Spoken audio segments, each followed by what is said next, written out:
হ্যাঁ, বলছি যে simple sentence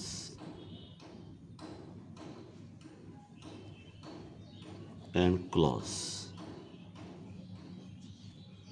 is equal to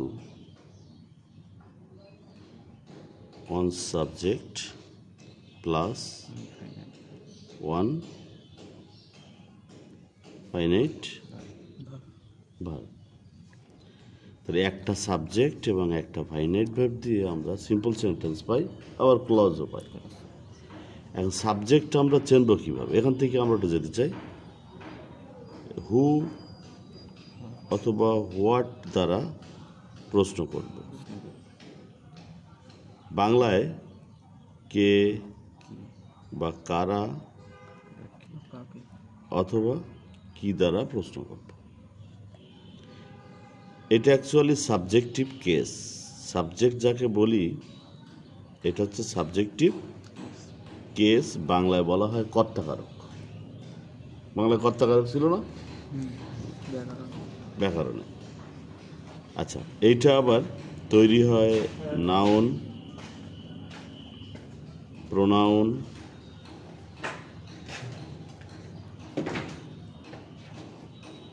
noun phrase অথবা নাউন ক্লজ দিয়ে। এবং বলা হচ্ছে এটা অ্যাক্টিভ হতে পারে,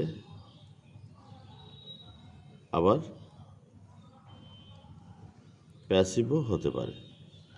তাহলে আবার যাই, যে সাবজেক্ট তৈরি হয় হু বা হোয়াট দ্বারা প্রশ্ন করলে, বাংলায় কে কারা অথবা কি দ্বারা প্রশ্ন করলে, এবং এটা সাবজেক্টিভ কেস। তৈরি হয় নাউন, প্রোনাউন, নাউন ফ্রেজ অথবা নাউন ক্লজ দিয়ে, এবং এটা অ্যাক্টিভ হতে পারে অথবা প্যাসিভ হতে পারে। তোর নাম কি? নাম বলো। পম্পি। বসো। এখানে পম্পি হ্যাজ কাম। পম্পি এসেছে। তাহলে হু হ্যাজ কাম, পম্পি উত্তর পাচ্ছি। কে এসেছে, পম্পি উত্তর পাচ্ছি। এটা কর্তাকারক এবং এটা তৈরি হয়েছে নাউন দিয়ে, এবং এটা অ্যাক্টিভ, সে নিজেই এসেছে। এরপরে বলছে সাবজেক্ট যেখানে শেষ হবে ফাইনাইট ভার্ব সেখানেই শুরু হবে। ফাইনাইট ভার্ব মানেই কিন্তু টেন্স। যাকে আমরা টেন্স বলে জানি সেটাই ফাইনাইট ভার্ব। এটা তৈরি হয় অক্সিলারি ভার্ব এবং প্রিন্সিপাল ভার্ব মিলে। প্রিন্সিপাল ভার্ব অবশ্যই থাকবে, অক্সিলারি ভার্ব প্রিন্সিপাল ভার্বকে সাহায্য করার জন্য থাকে। এই দুজন মিলে তৈরি হয় টেন্স বা ফাইনাইট ভার্ব।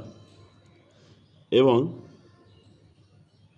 এও কিন্তু অ্যাক্টিভ হতে পারে, আবার প্যাসিভ হতে পারে।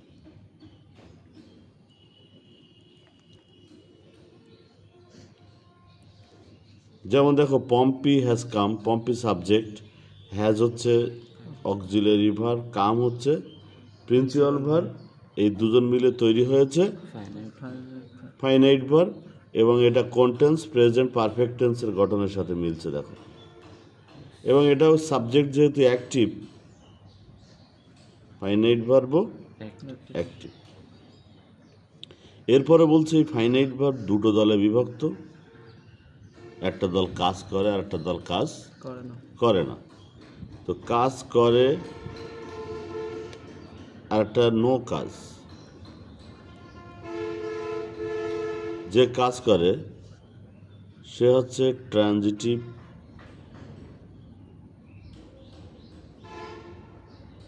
আর ইনট্রানজিটিভ নামে বিভক্ত।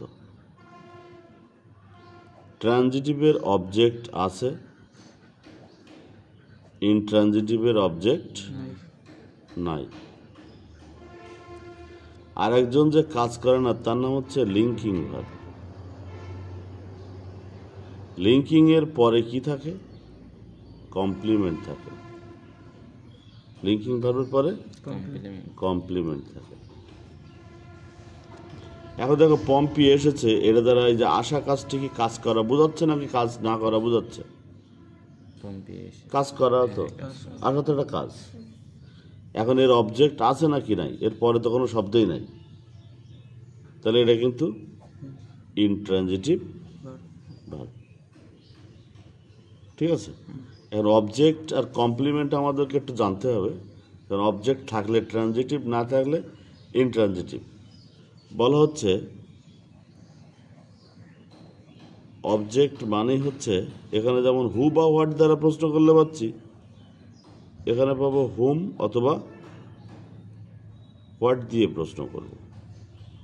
বাংলায় কাকে, কাদেরকে অথবা কি দ্বারা প্রশ্ন করলে পাবো। এবং সাবজেক্ট যেমন সাবজেক্টিভ কেস, এ তেমন অবজেক্টিভ কেস। যেমন আই হচ্ছে সাবজেক্টিভ কেস, মি তার অবজেক্টিভ কেস। এবং এটাও তৈরি হয় ওই নাউন, প্রোনাউন, নাউন ফ্রেজ অথবা নাউন ক্লজ দিয়ে। এ আবার দুই প্রকার, একটা হচ্ছে ডিরেক্ট আর একটা ইনডিরেক্ট। তো যদি বলি যে মারুফ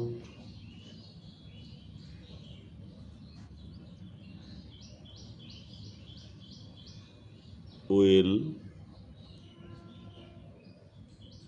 মিট হিম, দেখো হিম শব্দটা অবজেক্ট, কিন্তু কিভাবে? মারুফ তার সাথে দেখা করবে, কাকে দেখা করবে? হুম দিয়ে প্রশ্ন করলে হিমকে পাচ্ছে, কাকে দিয়ে প্রশ্ন করলে মারুফ হিমকেই পাচ্ছে, মারুফ না।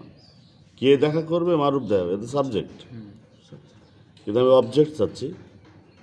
এবং দেখো হি কিন্তু সাবজেক্ট, যার অবজেক্টিভ কেস হচ্ছে হিম, এবং এটা তৈরি হচ্ছে প্রোনাউন দিয়ে।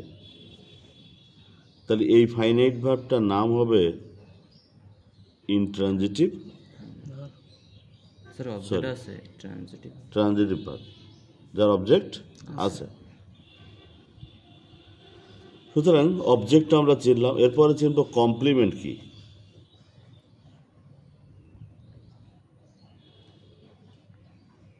কমপ্লিমেন্ট মানে হচ্ছে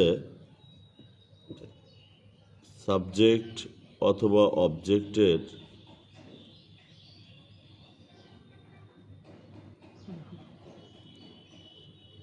পরিপূরক বা অন্য পরিচয়। এখানে বলছে সাবজেক্ট, গুড, সাবজেক্ট, সাবজেক্টের যে কমপ্লিমেন্ট থাকে মাঝখানে থাকে লিঙ্কিং ভার্ব। যেমন বললাম যে আসিফ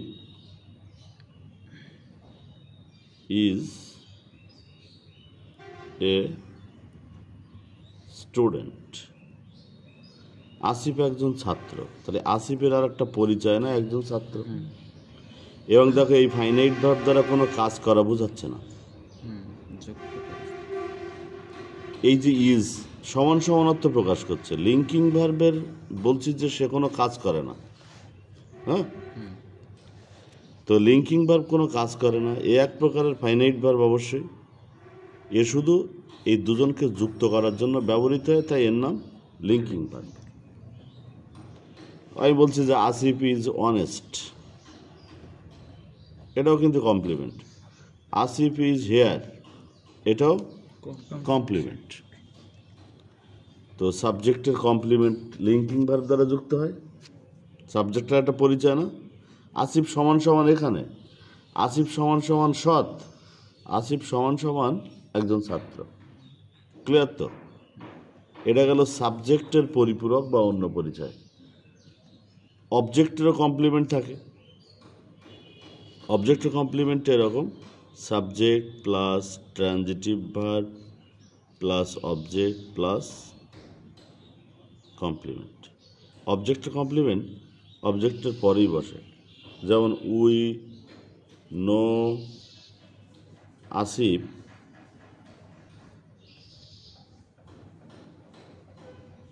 অনেস্ট।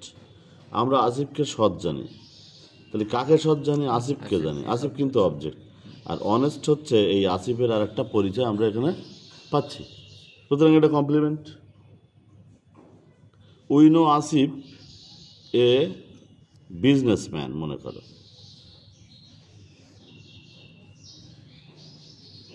অথবা এই স্টুডেন্ট বললাম, তাহলে আমরা আসিফকে একজন ব্যবসায়ী জানি, আসিফকে একজন ছাত্র জানি, তাই না?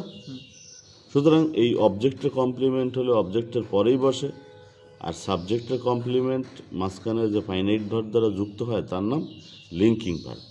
এই যে ফাইনাইট ভার্ব কোনো কাজ করে না, শুধু কমপ্লিমেন্টকে যুক্ত করে সাবজেক্টের সাথে, তাই ওর নাম লিঙ্কিং ভার্ব। এই হচ্ছে সিম্পল সেন্টেন্স অথবা ক্লজের আমরা মোটামুটি গঠনগুলো জানলাম। এক কথায় সিম্পল সেন্টেন্স মানে হচ্ছে যার একটা সাবজেক্ট এবং একটা ফাইনাইট ভার্ব থাকবে। কিভাবে সাবজেক্ট চিনব, কিভাবে ফাইনাইট ভার্ব চিনব, আমি এক কথায় বলে দিয়েছি। ক্লিয়ার? এর ভিতরে ফাইনাইট ভার্ব অ্যাক্টিভ মানে আমরা যে টেন্সের গঠন আমরা জানি, ছোটোবেলা থেকে যে টেন্সের গঠন জানি না, 12টা টেন্সের, ও সবই কিন্তু অ্যাক্টিভ। ফাইনাইট ভার্ব হচ্ছে অ্যাক্টিভ।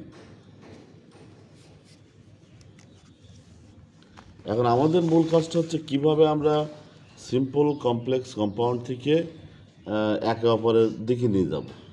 সিম্পল থাকলে কমপ্লেক্স বা কম্পাউন্ড, হ্যাঁ, কমপ্লেক্স থাকলে কম্পাউন্ড বা সিম্পল, এরকম নিয়ে যাব।